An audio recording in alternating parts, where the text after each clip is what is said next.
तो दोस्तों यहाँ पर जब तक भारत के पास इंजन नहीं था तब तक तेजस मार्क II को बनाना काफी मुश्किल था।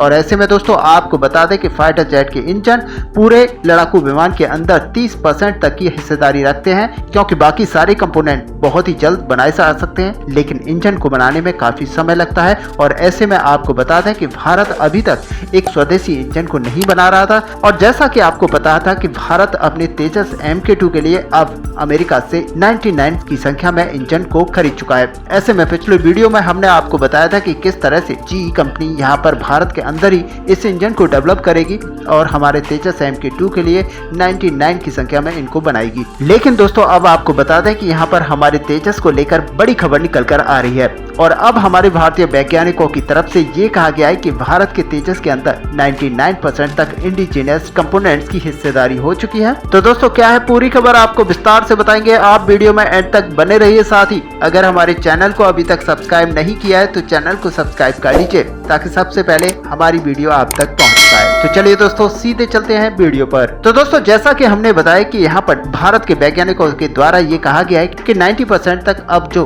भारत के तेजस के अंदर जो कंपोनेंट होंगे वो इंडिजिनियस होंगे। और ये दोस्तों बड़ी बात है, क्योंकि बड़े से बड़े देश यानी कि अमेरिका, रसिया जैसे देश भी 8 से 9% तक बाहरी देशों से पार्ट्स को इंपोर्ट करते हैं। और सच मानिए कि भारत आगे आने वाले समय में इन बचे हुए कंपोनेंट को नहीं भी बनाना चाहे तो भी यहाँ पर ये फाइटर जेट पूरी तरह से इंडिजिनस कहलाएगा। ऐसे में दोस्तों यहाँ पर सबसे बड़ी जो चीज थी वो थी इंजन, और उसकी टेक्नोलॉजी आज भारत ने हासिल कर ली है। और अगर परफेक्ट इंजन की बात की जाए तो यहाँ पर दुनिया में अमेरिका, रसिया, फ्रांस और यूके मात्र 4 देश हैं जो कि परफेक्ट इंजन को बना पाते हैं। और इस एलाइड ग्रुप में अगर चाइना को यहाँ पर काउंट किया जाए तो वो गलत होगा, क्योंकि चाइना इस तरह के इंजन को अभी तक नहीं बना पाया है। ऐसे में दोस्तों अगर आने वाले समय में देखा जाए तो भारत यहाँ पर 5वां देश होने वाला है और इस पूरे एलाइड क्लब में शामिल होने वाला है। और जब हम जनरल इलेक्ट्रिक के F414 इंजन की कंप्लीट टेक्नोलॉजी यहाँ पर इम्प्लीमेंट कर लेंगे और उसका पूरा तरह से मैन्युफैक्चरिंग भारत के अंदर किया जाएगा, तब यहाँ पर भारत इस एलाइड ग्रुप में शामिल हो पाएगा। और दोस्तों सच मानिए कि अगर एक बार भारत के द्वारा इस इंजन का निर्माण कर लिया गया, मतलब कि भारत के द्वारा इस फाइटर जेट को कंप्लीट तरह से बना लिया गया। और ये बड़ी बात है कि एक बार जब इंजन बनाकर भारत अपने फाइटर जेट के लिए तैयार कर लेगा तो भारत को छोटे छोटे जो कंपोनेंट्स है वो प्राइवेट कंपनियों के द्वारा बनाने में कोई टाइम नहीं लगेगा। ऐसे में आप में से कई सारे दोस्तों का यहाँ पर पिछले वीडियो में ये कहना था कि भारत अपनी वायुसेना की कमी को किस तरह से 3 से 5 साल में पूरा कर पाएगा। तो सच मानिए कि एक बार जब यहाँ पर भारत अपने इंजन को बनाकर तैयार करेगा और सही नंबर्स में यहाँ पर इंजन को बना लेगा तो भारत की HAL यहाँ पर बड़ी तेजी से हर साल फाइटर जेट्स को डेवलप करेगी। और दोस्तों अगर तेजस मार्क II की बात की जाए तो एयर फ्रेम हम खुद बनाते हैं, उसके बाद अब इंजन हमारा स्वदेशी होने वाला है, साथ ही ASA रडार सिस्टम हमारा खुद का होगा। इसके बाद दोस्तों यहाँ पर रडार वगैरह जो भी सिस्टम इसके अंदर लगाए जाते हैं वो भारत खुद के बना चुका है। लैंडिंग गियर्स भारत खुद के बना चुका है। और इसके अलावा जो इसका एल्गोरिथम है, साथ ही कंप्यूटर्स हैं और बाकी के सारे एवियोनिक्स हैं, उनको भी भारत खुद के बना चुका है। और ये सारी चीजें स्वदेशी तौर पर निर्माण कर ली गई हैं। और अब यहाँ पर बताया जा रहा है कि मात्र 10% चीजें यहाँ पर बची हुई हैं जो कि भारत को विदेशों से लेनी पड़ेगी।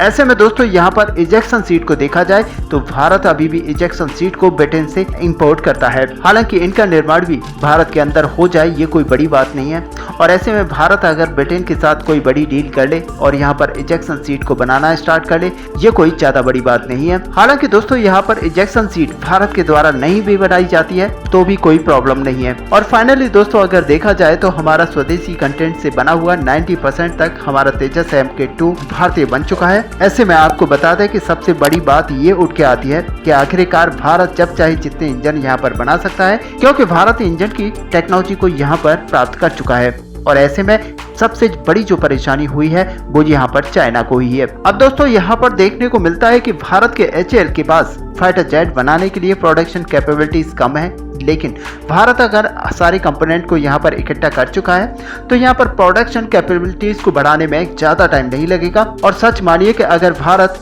1 साल के अंदर अपनी प्रोडक्शन यूनिट को यहाँ पर 3 से 4 गुना करना चाहे तो बड़े आराम से कर सकता है, क्योंकि भारत के पास इस तरह के लोग, इस तरह के इंजीनियर्स आज मौजूद हैं जो कि भारत के HAL के साथ मिलकर प्रोडक्शन यूनिट को 4 गुना तक बढ़ा सकते हैं। और ऐसे में सच मानिए कि भारत हर साल 100 फाइटर जेट बनाने की पोजीशन में आ जाएगा। हालांकि इसमें AMC फाइटर जेट को नहीं ऐड कर पाएगा। यहाँ पर तेजस मार्क 2 को बड़ी संख्या में भारतीय वायुसेना के अंदर इंडक्ट कर लिया जाएगा।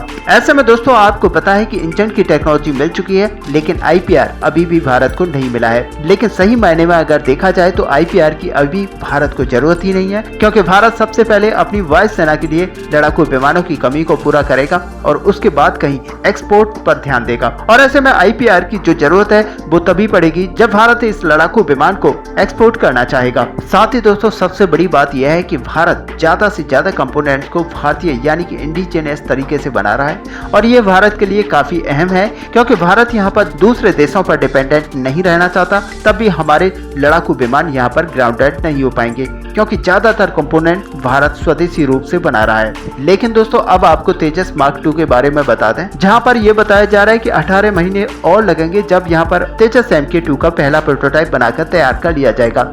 उसके बाद में इसकी टेस्टिंग में 6 महीने और लग जाएंगे जब ये अपनी फर्स्ट फ्लाइट को यहां पर कंडक्ट करेगा।